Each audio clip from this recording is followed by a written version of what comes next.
Welcome. We tried this on Facebook and it didn't record.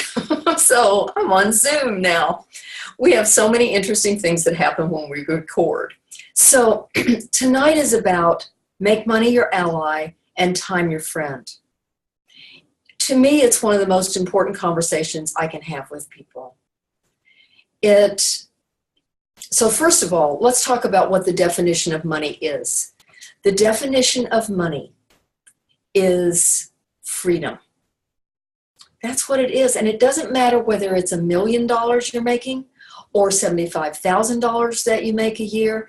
That's not the judgment. The real thing that we look at is how free are you? So I'm going to look at my notes a little bit, and I've got a couple of things that I want to say to you, and I don't want to miss them.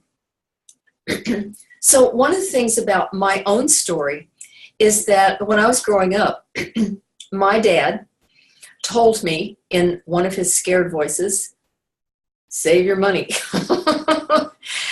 And I want to tell you, I'm the best saver.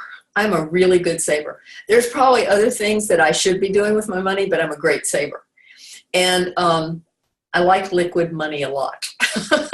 So I learned that. Now, the second thing that happened was pretty vulnerable for me to tell you even. And that is that when I was 9, I lived with my dad and my stepmother. My stepmother was not very nice to me. In fact, she didn't like me at all. And she took me in a room one day and told me secretly that she'd make sure that I never got any of my dad's money when he died. I was 9. My dad was not going to die right then. She said she'd make sure that her sons got it because their father had died. It scared me so badly that really I would have this nagging feeling, not because I wanted to depend on my dad, but even as I grew up and I was an adult, I would have this, no matter how great I was feeling, I would continually have this nagging feeling that things were not going to work out for me, that I would be scared, that I would lose money, etc. And you know what? At one point, I had to go bankrupt. Now, what's great about that story of the bankruptcy is that 7 years later, I came back and bought my house. And you can see part of it.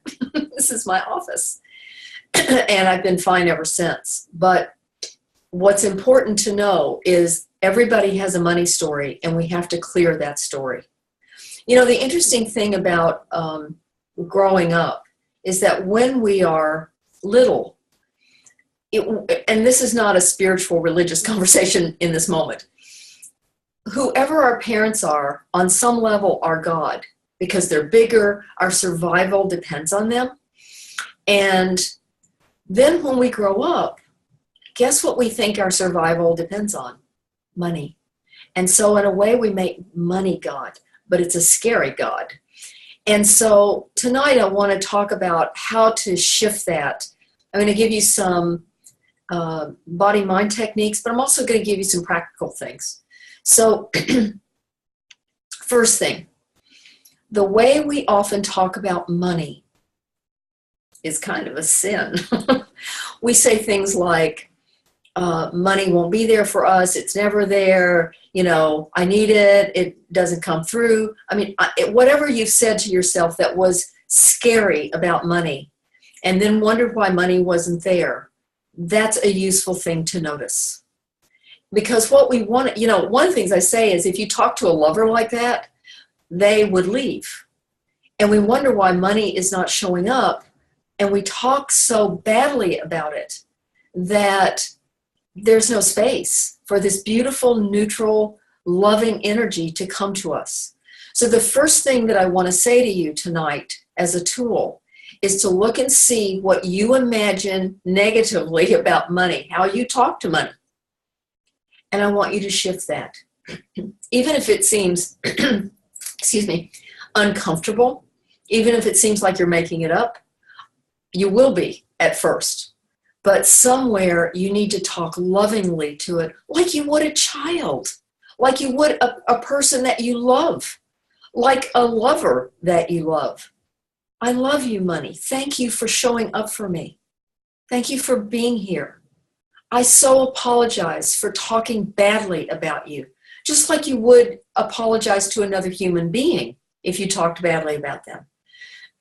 You know, one of the things that I notice is people come into me when they're going to do permanent prosperity, they're going to do business coaching with me, is that they are busy imagining the worst possible scenarios. And then guess what the universe does? First of all, they're scared to death. And the more they imagine, you know, I call it imaginary hell. One of my clients, actually, we were talking one day and I said, oh my God, that's imaginary hell. And I think oftentimes about money, we're doing imaginary hell. And so just notice where you go there and you can start to shift it. The second thing, let's have a moment about time being your friend. So oftentimes, and I say this especially to women, but men do it too, saying yes when you want to say no rips your time right out of your life. It also leads to self-sacrifice, which leads to martyrdom, which leads to you punishing the people closest to you. It is a time stealer, an energy grabber, devitalizing, whatever you want to call it. And I think that I'm going to do a session that covers self-sacrifice down the road in a few weeks. So you might want to come to that. So that's the first thing. That robs your time. And it robs your energy in a way because you feel guilty if you don't, all sorts of things. And by the way, guilty is a man-made emotion, which underneath it is anger you don't think you're supposed to have. So next time you say yes when you want to say no, look and see how angry you are that you think you have to do that. Next piece about time. When people tell me they don't have time for something, I ask them, when was the last time they wanted an ice cream cone or something like that? And I said, did you make time for it? They said, well, yeah, because we always make time for what we want to be committed to. We always do. So when people tell me they don't have time, I know that it's about commitment. And listen, I'm not sitting here saying that you should do things that you don't want to do. In fact, I'm the opposite of that. What I am saying is don't use time as the reason or excuse. Realize that you're not committed to getting that done. And give yourself a break, because I'm going to go to the next piece here, and forgive yourself. To just being honest about it, like, I really don't want to get that done. You know, an interesting thing for me in my business is that I keep a couple of things that, you know, I need to get done. And during the day, several things. And, you know, the ones that don't get done are the ones that I shouldn't have gotten done today. And I run my life on impulse in some ways, because impulse tells me the next thing I want to do, should do, need to get done. There's one piece of writing that I need to do, and each day it hasn't felt like the right day. Now, I have a feeling that tomorrow or Wednesday will be the right day, and I'll get it done. It's not that I don't hit my deadlines. It's that I follow what's happening in here. And that brings me to a next piece. You know, one of my teachers, Katie Hendricks, you know, we talk about energy moving, you know, like a tube, you know, from your base chakra all the way up through your head. And when people are thinking, I don't have enough time, when people are thinking, I don't have enough money, what they're doing is stopping the energy down in their first chakra, second chakra, third chakra, and then wondering why they don't make money. Take that in, because it's a biggie. When you're thinking those thoughts, you're sticking that energy down in your lower chakras, and no movement can come through you, so that it gets very expensive to be thinking those thoughts and having those feelings on a regular basis. So how do we change? Well, here we go. The first is forgiveness, and we talked about it last week in the AM/PM practices. And you know, the AM/PM practices came out of the Permanent Prosperity course, because I needed to show people these tools and how to use them morning and evening. So you forgive yourself. And you know what? I forgot one thing. I wanted to mention at the top, and I forgot, that debt is the socially acceptable way to punish yourself. Wow. And unforgiveness is the way people keep debt in place. So forgiveness around money has a huge impact. Forgive yourself for being in debt and release it to love. I forgive you, Anne, for being in debt, and I release you to love. I forgive you, Anne, for every mistake you've ever made with money, and I release it to love. And whatever else you're thinking of, I forgive you, put your name in there, I release it to love. This is not a judgment that you use like, I forgive you, Anne, for being stupid. That is a judgment. That's not what we're talking about here. So that's forgiveness, especially around money. And remember, if you could have done better, you would have. This is the beginning so that you can do better. And if you'd known before, you would have done it. Forgive yourself and let yourself off the hook. You deserve more love, not less. Second thing, gratitude, of course. Just grateful for the things you have, 3 or 4 things. But as important as that is 3 things that you did right today. We are so committed to what we did wrong, making ourselves better. If we just do it better, we'd be more, Look and see what you did right. Give yourself that much love that you would look to see what you did right. So forgiveness, gratitude, giving.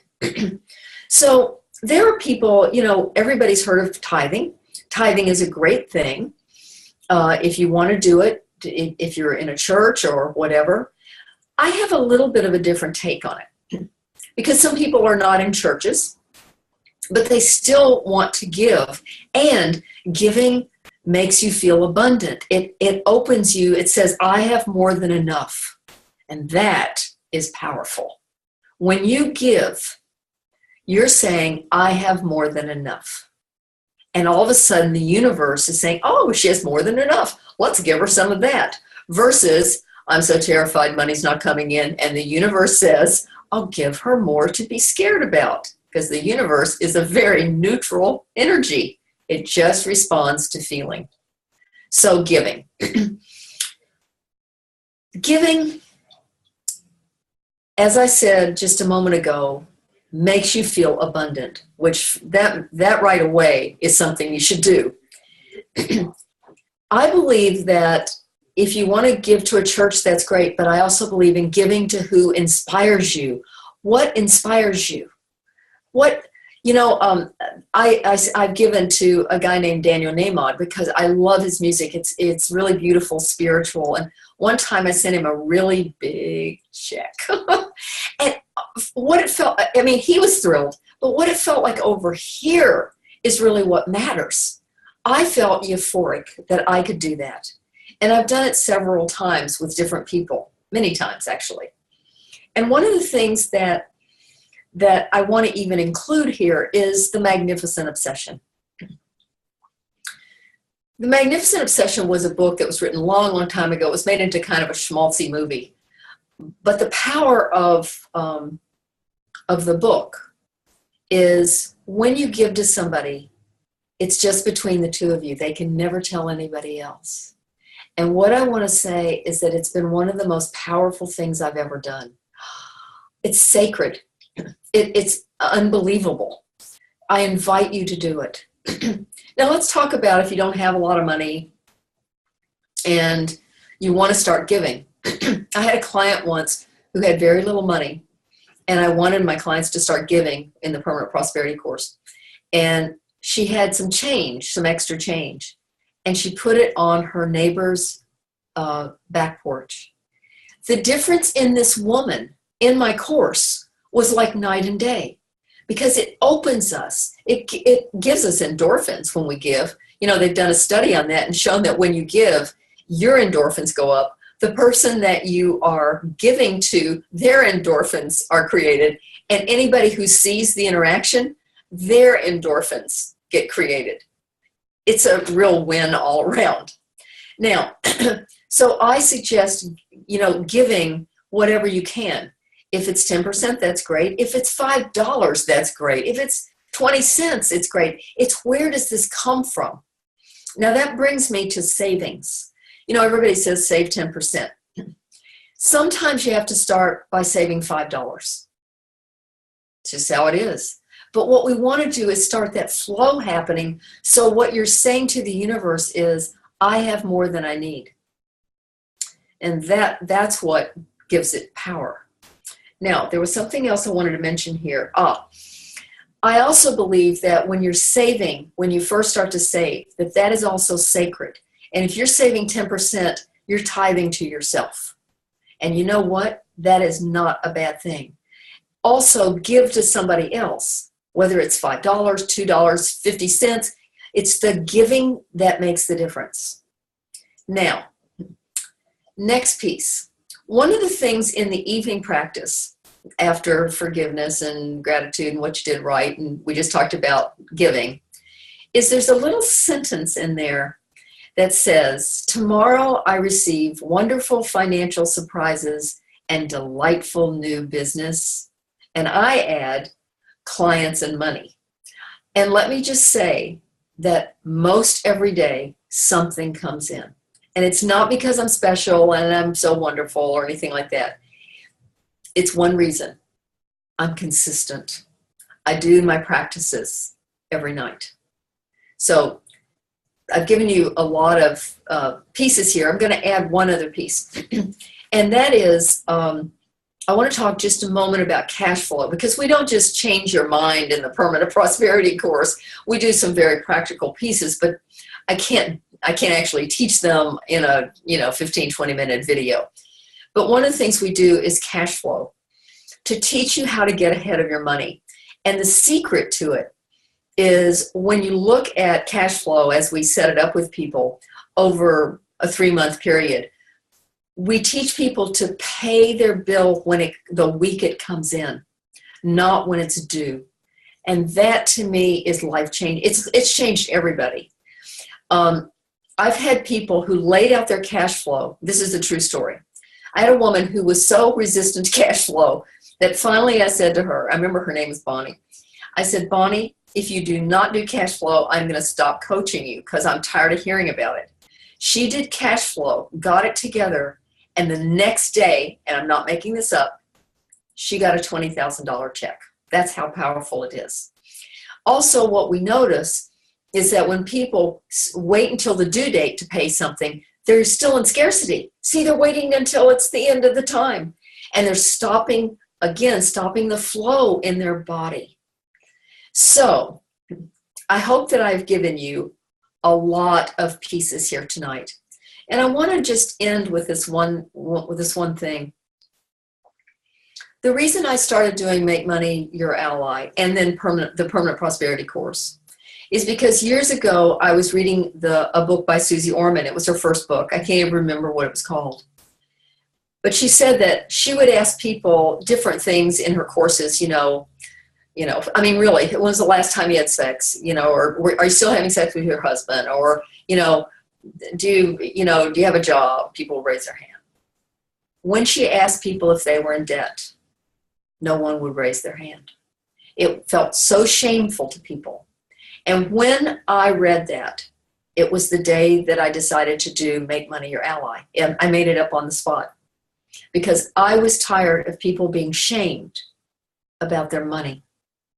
So if you'd like to join me and get freedom around your money and make money actually stand for freedom in your life, I'd love to have you in the Permanent Prosperity course. It begins the week of February 6th.